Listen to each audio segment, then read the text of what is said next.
पुणे ते अयोध्या बाईक यात्रा करत बाईकवर प्रभू श्री रामाचं रथ घेऊन विजय गायतिलक अयोध्येत दाखल झाले आहेत।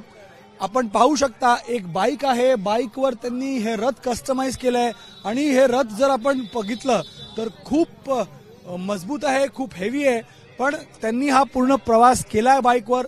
सोपं काम नाहीये आणि फक्त प्रभू श्री रामाची आस्था नव्हे तर छत्रपती शिवाजी महाराजांच्या प्रती आस्था, आदर आणि त्यांच्या भूमीतनं माती घेऊन वेगवेगळ्या पवित्र नद्यांचं जल घेऊन विजय गायतिलक एवढा हा कठीण प्रवास करत आलेत। आणि हा रथही पाहण्यासाठी मी कॅमेरामॅन अनिलला सांगीन की हा पूर्ण रथ दाखवावा।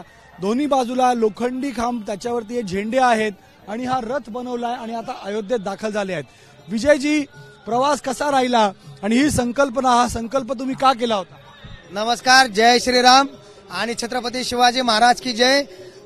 प्रवास हा मी 13 तारखेला चालू केला। 13 तारखेनंतर येत होतो, येता आज मी पोहोचलेलो आहे। म्हणजे मला 9 दिवस कमीत कमी इथे यायला लागलेले आहेत, पण प्रवास हा आनंददायी झाला। कारण श्री छत्रपती शिवाजी महाराज आराध्य दैवत आमचे असल्यामुळं, त्यांच्या ईश्वरांच्या चरणीमुळे प्रार्थना केल्यामुळं आणि छत्रपती शिवाजी महाराजांच्या जन्मभूमीवरती जाऊन त्यांचा विश्वास घेतल्यामुळं मला आनंद होत आहे। त्यामुळे मी इथं पोहोचलेलो आहे आज आणि श्रीराम आणि छत्रपती शिवाजी महाराज यांच्या जन्मभूमीचे मिलन करण्यासाठी मी शिवनेरून छत्रपती शिवाजी महाराजांची माती घेऊन आलेलो आहे।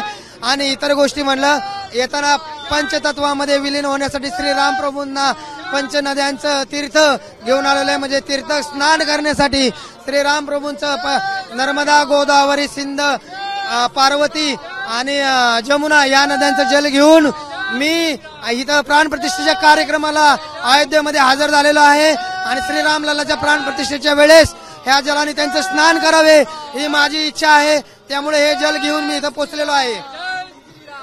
कठीण प्रवास होता, ही बाईक चालवणं सोपं नव्हतं तुम्हाला? बाईक चालवणं सोपं नव्हतं आहे। बघा, शेवटी आपल्या मनामध्ये आस्था आणि भावना हिंदुत्वाचं कडवट असेल तर आपण कुठल्याही परिस्थितीत कधीही गड जिंकायचा प्रयत्न करू शकतो। जसा सिंहगड तसा आमचा तानाजी मालुसरेंनी जिंकला, तशी माझी ही जिद्द होती की अरे आपण मराठा मावळा आहे, मराठा आपण काय करतो आणि काय करणार ह्याचे एक जालवंत आणि औद्योगिक उदाहरण मी देण्याचा प्रयत्न केलेला आहे। मराठा एक हिंदू म्हणून ही व्यक्ती इथं पोहोचली आणि हा प्रवास केलाय। 9 दिवस या प्रवासाला विजय यांना लागले आणि सोबत छत्रपती शिवाजी महाराजांच्या भूमीची माती, आपल्या महाराष्ट्रातल्या पवित्र नदींचं हे जल घेऊन आले आहेत आणि हे राम मंदिर न्यासाला त्यांना सोपवण्याचा विचार आहे।